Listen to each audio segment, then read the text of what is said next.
Preview Thursday, and Crossover Thursday meet once again. Today we will have Bryan Brown, one of the voices you will hear on Locked On Utes, back with us to preview the Rose Bowl. A little Ohio State point of view, a little Utah Utes point of view with a game prediction at the end. You will not want to miss this preview of the 2022 Rose Bowl right here on Locked On Buckeyes.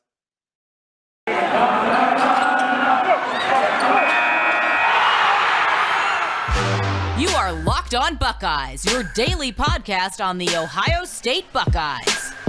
Part of the Locked On Podcast Network, your team every day.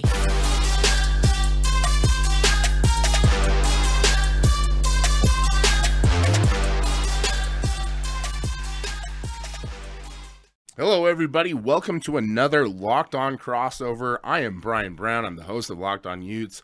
I'm here with my good friend, Jay Stevens. It's a pleasure for me to be here today with Jay. The Rose Bowl just bringing people together.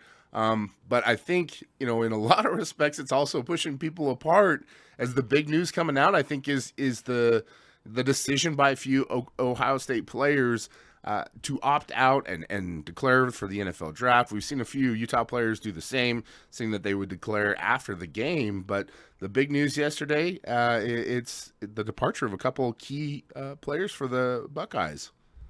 Yeah, it's unfortunate. Garrett Wilson, Chris Olave, Haskell Garrett, and Nicholas Petit-Frere all opted out of playing in the Rose Bowl game. The three of the four of them, we talked about on Locked On Buckeyes. We talked about it last week about it speculated that Petit-Frere left tackle, Haskell Garrett D tackle, and then Garrett Wilson receiver. It was speculation that all three of them were going to opt out. Olave was the interesting one. The timing was odd. Things leading up to the announcement were odd. But you're losing four guys, four starters, four leaders, four guys that are going to get drafted in the upcoming NFL draft. But hey, you possibly saw this coming. Get in the game, figure it out, find out what you got to do to win the game. It's just really unfortunate that Ohio State will be without two of their best receivers, their starting left tackle, and their starting defensive tackle in the Rose Bowl.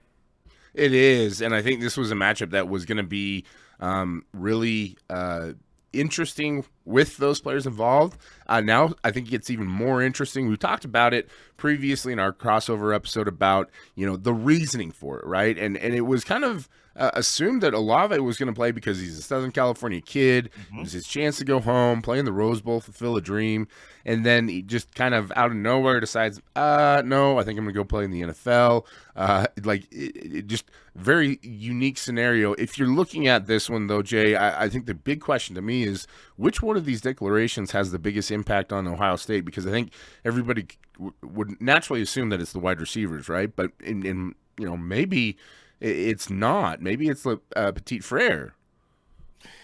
I want to do two, and I'm going to say not Petit-Frere left tackle because the offensive line, we already know. Well, people that Ohio State fans, you kind of already know who's going to fill in that hole. You move there, Mumford left guard to left tackle, the spot he's going to play in the NFL. You move in Matt Jones to left guard. That's kind of expected. We've seen that variation throughout the season, so that's not really the crazy one. I think the two biggest ones are kind of go hand in hand. Olave at receiver and Haskell Garrett at defensive tackle. We have seen Ohio State's offense without Garrett Wilson on the field this year. It's not pretty. It's not the best, but Olave is a big piece. You already expect Garrett Wilson to not be out there, so that's kind of one of the things where it's like we expect not to have him. As good as he is expected not to be there based off the current climate in college football. But losing Olave, you mean to tell me the best receiver on the team? Now, granted, Jackson Smith-Njigba is a phenomenal receiver, but he is the leading guy out there, the next highest guy in receiving yards. I think has a 700-yard drop between Olave to the very next guy, which is your starting running back, and Trayvon Henderson. That's big, but equally as big to me is losing Haskell Garrett, team leader in sacks, team leader in TFLs. You're losing leaders on both sides of the ball, but Olave on the outside. Haskell Garrett in the middle, in the trenches. Ohio State, the last time we saw them play football, Bryan, they were soft. And with Haskell Garrett not out there, he didn't play much against Michigan. He didn't play as much as I think he should have against Michigan, but he's not going to be out there at all this time. So who's going to get in the backfield to get tackles for loss? Is it Zach Harrison? Probably not. Tyreek Smith? Probably not. So you're already behind in the 8-ball, behind in the chess match already, and the game hasn't even been played, hasn't started yet. The timing of it, too, seems very unique to me because I think, we talked a little bit pre-show. Why would you do something like this? It seems to me like you'd want to try and lead Utah on as long as possible that those players are going to be playing. And so you lead up to this very last week and they decide, okay, they probably told the coaching staff a while ago. This is probably something that's been decided previously. And so they had a little bit of an inkling for it. Given that now Utah has to prepare for a different set of wide receivers almost entirely, what does Ohio State have coming up the ranks let's be honest, a very endangered defensive back unit for Utah because of injuries, decimated maybe would be a better word, we'll have to prepare for now. Yeah, man, it's going to be a tough task. I'm still up trying to figure out solutions and options and ways to combat what Utah's going to throw their way. You talk about the timing of everything. I mean, think about this. If I'm preparing, if my job is preparing for something, a big presentation, and all of a sudden my boss has me there, I am a part of the team, a big piece of whatever the top 3 or 4 guys in this group are, then all of a sudden the presentation's on a Friday, on a Monday, I'm preparing with them, and all of a sudden it's like, hey, I won't be here. So you'd mean to tell me that for the past 3 weeks, we've been together working to this thing, building up to this moment, and all of a sudden, by 3 o'clock on the day, we're about done with practice, and all of a sudden you're like, hey, yeah, I won't be here at the end of the week. Like, that's the kind of blindsided move that this was by Chris Olave. Now, I'm not saying it wasn't done internally. I'm not saying Ryan Day did not know there was a possibility of all this happening. But as a coach in the period of college football where roster management it's really hard, very, very hard. One of your leaders is basically saying, I'm going to practice as long as I can and then announce at the latest point I can to decide if I'm going to play or not. At the conversation I would have wanted to have with Chris Olave 2 weeks ago. After the Big Ten championship game, we weren't there, but the team would say, hey, what are you doing? Because I don't want to get to the week of the game, then you're not going to be there, you're not playing. I'm not Dave, Ryan Dave. This may be Ryan Dave's doing. I don't know. But as someone that is an analyst analyzing what goes on, that was weird. I even had one of my friends text me and ask, wait, wasn't he in uniform today, literally on Monday when he announced it? And then even late into the evening when he put the graphic out on Twitter about, hey, this is my statement. Thank the coaches, the players, the athletic department, all those things. They even were like, this makes me more mad. Because now it's like it's not rubbing it in the face, but it's putting salt to the injury, salt to the wound. It sucks. But this is the way that college football, at least right now, it is. Ryan Day allowed him to announce it, that he's going to opt out the same day he practiced. Buddy, that's weird to me. That's the part that really just kind of leaves you scratching your head is what's the point of practicing all the way up until this point if you're going to opt out all along? Now, if he truly was undecided and this was sort of the deadline day where they had to have an answer and the last moment, I don't know that I can buy into that if you're going to opt out, right? If that was the decision, right? Then you wouldn't have been practicing because that was likely the path all along. It was likely the decision you're going to make. I don't think that you're going to last second opt out. You might last second opt in. But I think this is the other contrast to this is just we talk about it. This is college football in the chaos right now, right? Like COVID is wrecking bowl games left and right. You're having players opt out all over the place, both for health and safety, but also the transfer portal. So rosters are decimated. But then again, you contrast it with a team like Utah where they haven't had a single opt out yet for health and safety protocols. They haven't had a single player enter the transfer portal yet, albeit there will likely be some after this game. And you contrast that with Ohio State, which just had 4 players exit.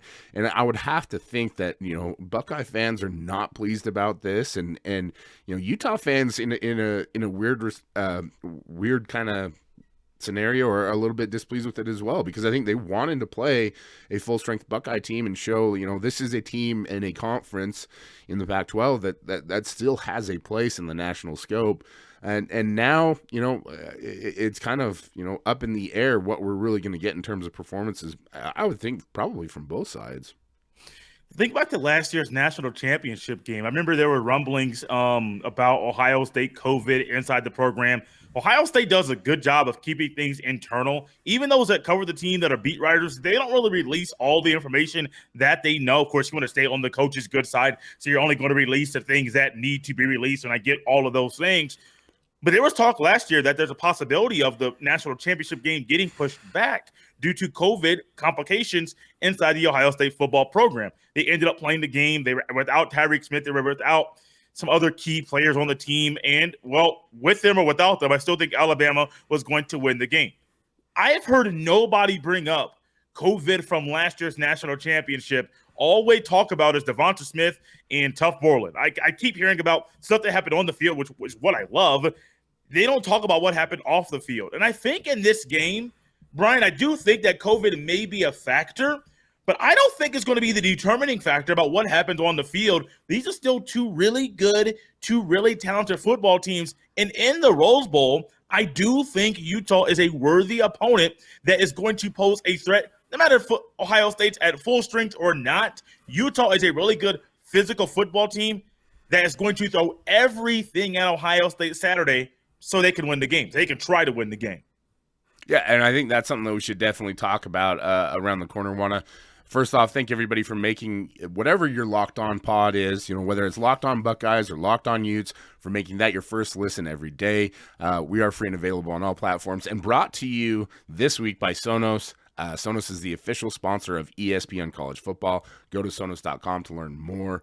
I want to talk about the actual on-field matchup because I think that's, the off-field drama is part of college football. I mean, you can't avoid it there. I mean, we this might have been one of the craziest seasons, obviously since last year, but even going back, years before, you had a special teams coordinator from Texas whose girlfriend's monkey bit a kid, and the off the field stuff is always fun and interesting and dramatic in college football, but it still pales to the on field matchups. And I think the matchups in this game are really fascinating. As you look at this, and these two teams that stylistically I think are a little bit different in terms of both makeup, and how they play the game. What are the things that stand out most to you about this matchup? It's a physical team in Utah, has versatility on defense. Devin Brown's a player, and I have no idea. I hope I said his name correctly. Devin Lloyd. Sorry, I don't. I appreciate being compared to Devin Lloyd, especially the way I sound today.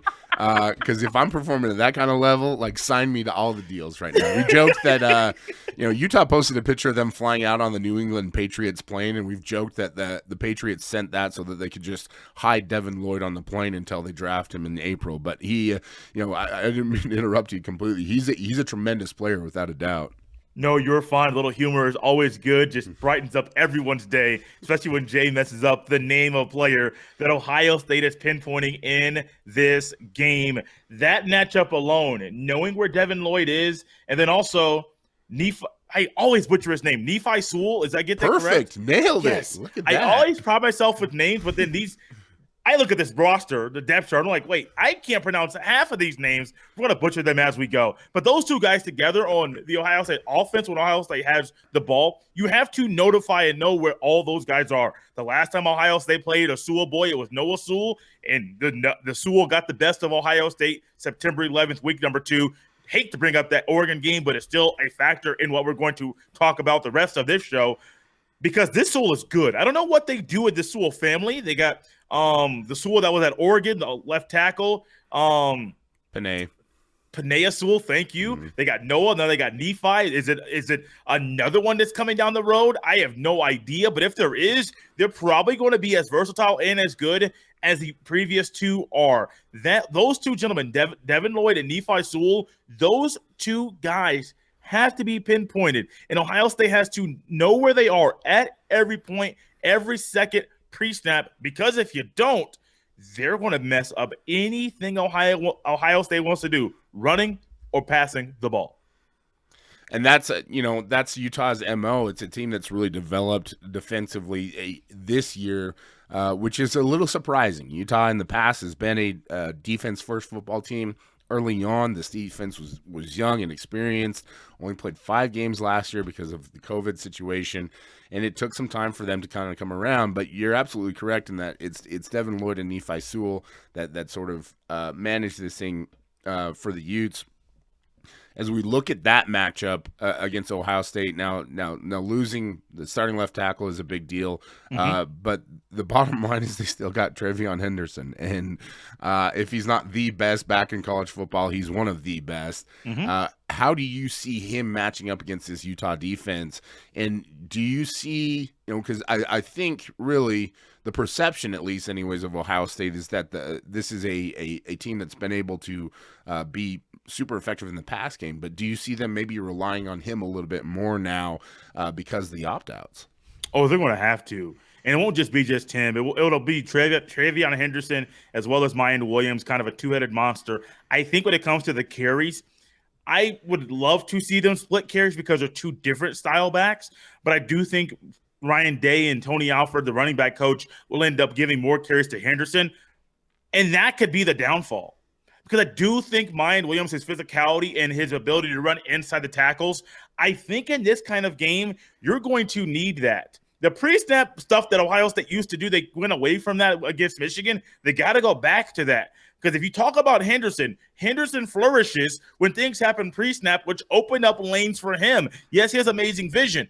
But C.J. Stroud can assist pre-snap in helping him have wider lanes to run through once the ball is snapped. So Trayvon Henderson is going to be key. I'm curious, very curious, the kind of chess match back and forth that him, Sewell, and Lloyd will be playing during this game. Can't forget the big guys up front, Junior Tafuna, and I'm not going to pronounce the V Mahi. I think I said that correctly. Whoever's in the middle. Mahi. Yeah, you're getting there, man. We're going to have you at like all the Polynesian barbecues soon here. You're going to fit in perfectly out here. We got people out here that still can't get some of those names right. So you're killing it, man. I'm trying, buddy. I'm trying. Whoever's in the interior of the defensive line for Utah, couple that with the linebackers. If that's a mess, Ohio State flourishes running the ball. If it's not a mess and it's somewhat favorable to Utah, but not really flourishing, Ohio State can really move things, but I still think it's a part advantage to Utah. Ohio State has to dominate in that run game, tackle to tackle, to win this game. If you can't tell already, guys, I'm a little nervous about this one because losing guys that we have lost, knowing how Ohio State has played, when at full strength, when not at full strength, this Utah team scares me. And this is a Utah team that's humming. They've done a really good job. I don't think they played their best game against Oregon in the Pac-12 championship game, and they still ran them off the field there. Cameron Rising is the leader offensively for Utah without a doubt, but he has a cadre of guys that he can get the ball to, the tight ends especially, and I think that's a fascinating matchup to me. That Utah has this trio of tight ends that have been just absolutely dominant throughout the Pac-12 in Cole Fotheringham, Dalton Kincaid, Brant Kuithe, and I think that one of the defensive leaders for Ohio State right now is Ronnie Hickman, and I think that's a fascinating matchup. Is what is Hickman able to do? How is he able to impact this game? Will he be able to take away one of those weapons from Cameron Rising and force Rising and Utah to be a little more reliant upon a wide receiver core that doesn't really have a star in it necessarily? What can you tell Utah fans about Hickman and the backfield for Ohio State?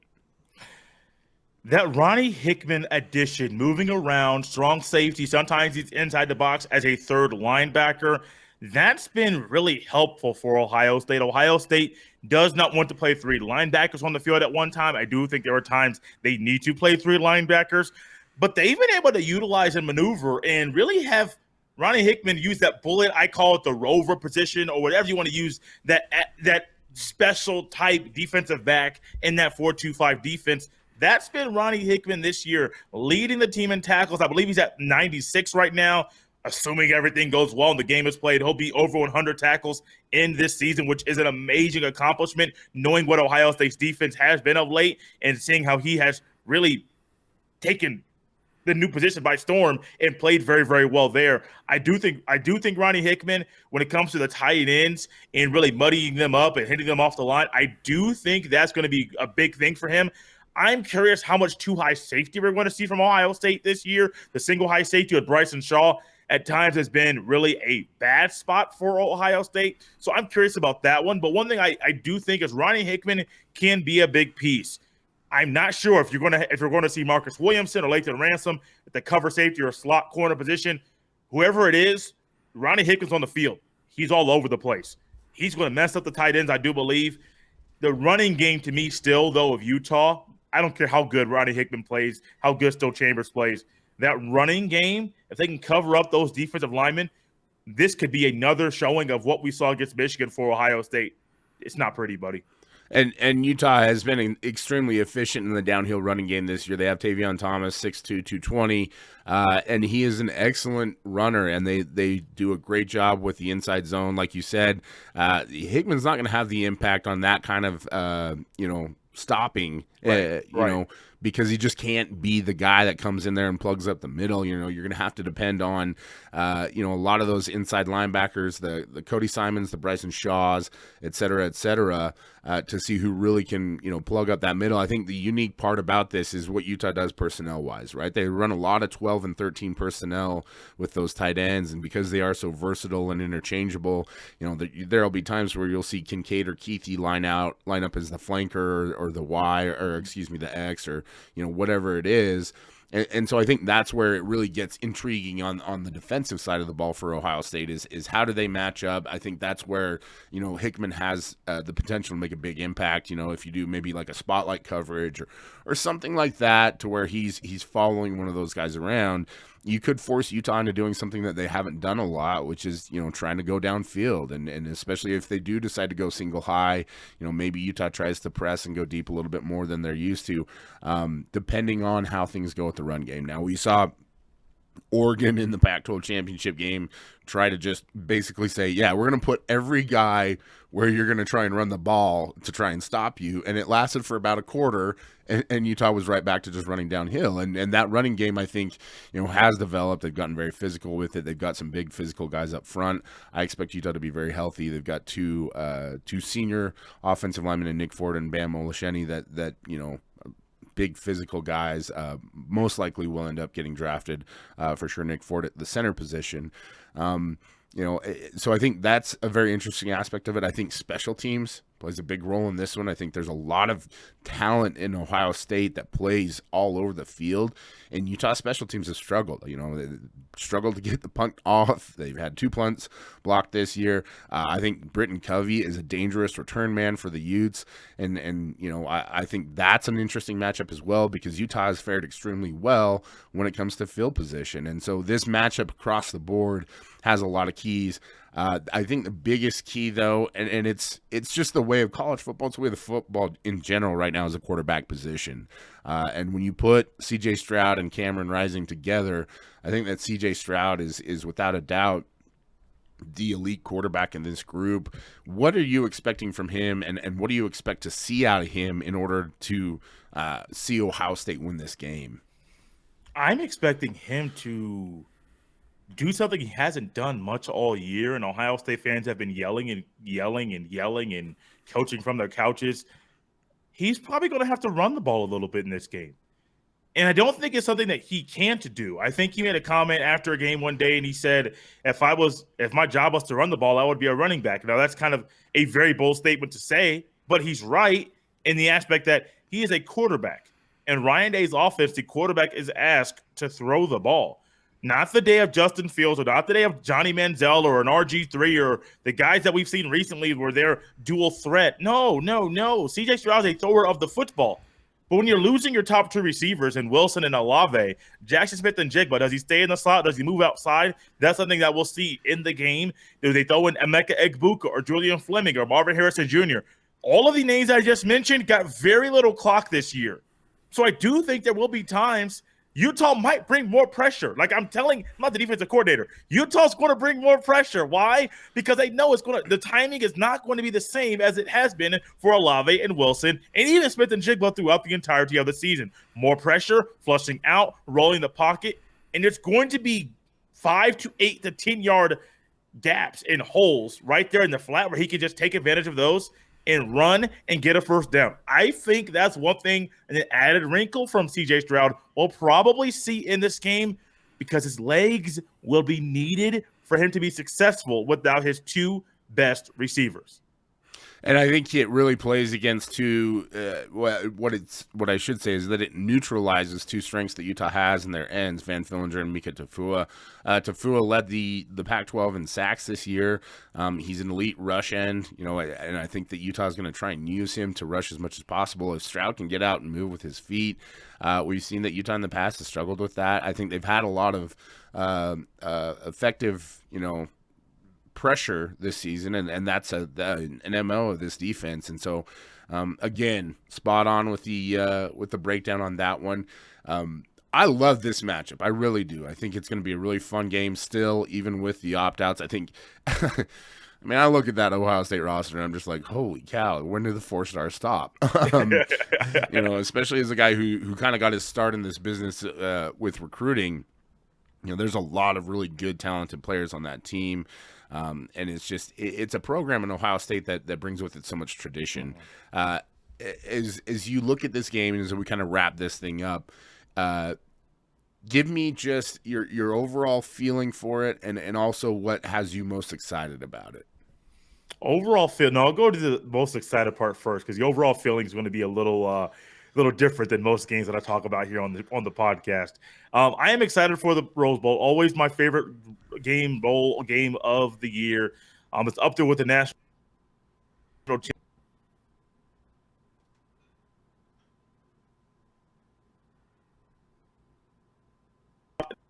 This is. I hope I'm not. Can you see me? Yeah, here we go. You.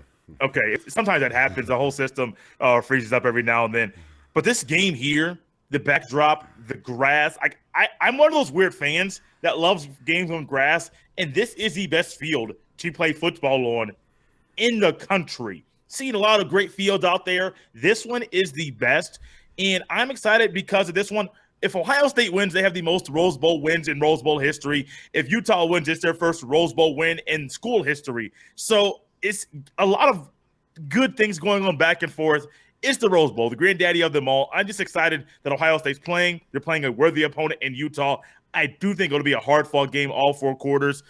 My overall feel for this game is it's not going to go the way that Buckeye fans thinks it's going to. Even at full strength, I still think – I talk about that pressure that we might see from Utah. I think we're going to see a lot of pressure from Utah, even early, because Ohio State's offensive line at times has struggled. They've been moving pieces around, and knowing that your normal left tackle is not there, you're moving a left tackle in where the opponent, slide left for there, Munford. But Matt Jones hasn't played this much all year. He's got some sprinkles here and there, but he hasn't played this much at left guard or any part of the field of the game all year long. That kind of worries me. He's a good player. Don't get me wrong. I'm not going to knock him. But when you're getting a lot of run against a team like Utah that's fighting, that's going to be crawling, going to be not literally biting, but doing all the things that they need to do to win the game, I do think Ohio State's offensive line is going to have a tough task. Defensively, I don't see how they do much different than what we saw against Michigan. I mean, this is still the same football team that they have been all 12 games of regular season. They're still the soft football team that we saw against Michigan. Even though there has been a long time in between games, Ohio State's personnel just got worse. Didn't get better. It got worse. I'm nervous, man. I have not been this nervous about an Ohio State football game in quite a long time. I was confident going into the Alabama game, and then I quickly realized my confidence was a little fool's gold instead of actual reality. I am nervous about this one. Not going to lie to you. I haven't put my official pick in online, but if I had to do it, I'll give it later. But you might know where I'm going with when I say who might win this game. Yeah, and the line has kind of reflected that we'll say instability, right? With who might win this one, as we've seen it kind of drop a little bit and head a little bit more in Utah's favor. On the flip side of things, I love this matchup for Utah. I think it's for a program and for a team like Utah, this might be your best chance to beat an Ohio State team. This is a team that is still loaded with talent. It's still a Big Ten juggernaut. It is a blue blood in college football. And Utah has notched a few wins over them over the Blue Bloods in the years, but this is a program in Utah that's really trying to establish itself as worthy of national relevance. And so this is an opportunity in a lot of positive sense for Utah to go out and prove that they belong, right? To prove that this year was not a fluke for them winning the Pac-12 championship, to prove and to finish a season, by winning the Rose Bowl that they've dedicated to two of their lost teammates. And, this is a team that's gone through a lot of tragedy and turned it into some triumph. And I think they want to go out and finish the job. That being said, it's a unique matchup because I think there's a lot of strength versus weakness and strength versus strength in some respects. Like, both these teams have great running backs. Both these teams have great running games. Both these teams have, some stars out there that make them better and make them who they are. But at the same time, I think Utah has a ferocious pass rush. I think that matches up well against Ohio State. I think that C.J. Stroud he's one of my favorite quarterbacks in the country, regardless. But I think that, the fact that he's a Heisman finalist, the way he was recognized, the way he's played this year, just kind of validated, I guess, my own feelings about him, which, makes me feel good. But he's going to have to carry a heavy load. How does he handle having to carry that much of the burden this year? So I prediction wise, I don't know. This is one of those games where, there are so many factors and nuances to it where I'm just not, I'm not sure how it works out. I've kind of leaned towards Utah in every single game that they've been in for the last few matchups. This is the one where I'm not sure that I see it as clearly as I did before. I think that Ohio State is still a tremendous program, and Ryan Day, with 3 to 4 weeks to prepare for an opponent, that's a lot of time for one of the best coaches in college football. Yeah. And even that part of it is a great matchup, right? Day versus the young up and comer versus the stalwart that's been at Utah for almost 20 years now, in Kyle Whittingham. That being said, it's going to be really fun to see the Rose Bowl, to see it in person, like you talked about. I'm one of those junkies to where the scenery and the turf and dumb things like the sideline paint get me jacked up as well. So that's going to be really neat and really fun, and I think it's going to be a very pro-Utah crowd down there as well. It's an easy trip for most Utahns. I know that they've bought up a absolute glut of tickets already. So, with everything going into it, whatever the result, this is going to be a great atmosphere for a college football game, number one. Number two, I think people are going to be super entertained by it on TV, watching at home. And I'm hoping for a good result for Utah, obviously. But I know I've been around this game long enough, and I've seen it enough to know that anything can happen on any given Saturday. And I'm never going to count out a team like Ohio State. There's too much respect for that. But, again, going to be a fun one. This, for me, is always the most fun part about it, getting to talk to you. I almost want to host a Big Ten podcast just so we can do this more often because it's such a blast. I'm jealous of the Locked On Big Ten guys who get people who get to do it with you. But Jay, thank you so much for setting up some time to do this and for chatting with me. I know that Utah fans have been just gobbling up content left and right. They're going to be excited about this one. I don't think that there's anybody out there who knows or covers the team better than you do for Locked On Buckeyes. What else do you have cooking? What I got cooking is a little game prediction. You don't know, I don't know, but what I do know is this: Ohio State is a soft football team. The last time we saw Ryan Day have this much time to prepare, he obliterated Clemson. Just destroyed Clemson. This is a different team in Utah. I think their fan base will be loud. I was on the radio today in Utah, and your co-host actually set that up for me to be on the radio show there. And I told them it'll probably be a 60-40 or maybe 70-30 split Utah to Ohio State fans. I firmly believe that. And I think it's going to be a big factor in this game. If I had got to pick and make a pick right now, no, this is a Tuesday, I got Utah winning this one. I have not picked Ohio State to lose a football game in a very long time. I'm not too confident about this one. My gut's saying go with Utah. I'm not going against my gut feeling. Normally when I do that, I am wrong. I hope I am wrong at this point, but I still think it's going to be Utah winning the Rose Bowl, their first Rose Bowl win in school history. That's about it, man. That's the only thing I got cooking right now. Check out Locked On Buckeyes. Rest of the week, got things cooking, got things going for you. and we'll be prepared, talking all the good things left that are Ohio State centered. But right now, Brian, I'm leaning Utah. Yeah, it's I hate throwing out predictions because that opens you up to be the jinx. Same. But I'm on the field, there are reasons to believe in Utah. I think off the field, there are even more reasons to believe in Utah. I think, this is a Utah team that's motivated, that's pushing. You had everybody come back that wanted to play in this game. They want this badly. And they want to prove themselves, and they want to, finish things, like I said, for Ty Jordan and for Aaron Lowe. Everything set aside, I think that to me, it just has a feel of one of those seasons that, it was fitting that they were all at Disneyland yesterday. So maybe we do get the Disney ending where Utah does come out on top. And if so, it would be a tremendous thing for the program. I'm leaning towards that direction just simply because I know how hard it is to overcome everything that Ohio State has to overcome, right? And you're in this transition phase. Leadership is coming in. Leadership is going out.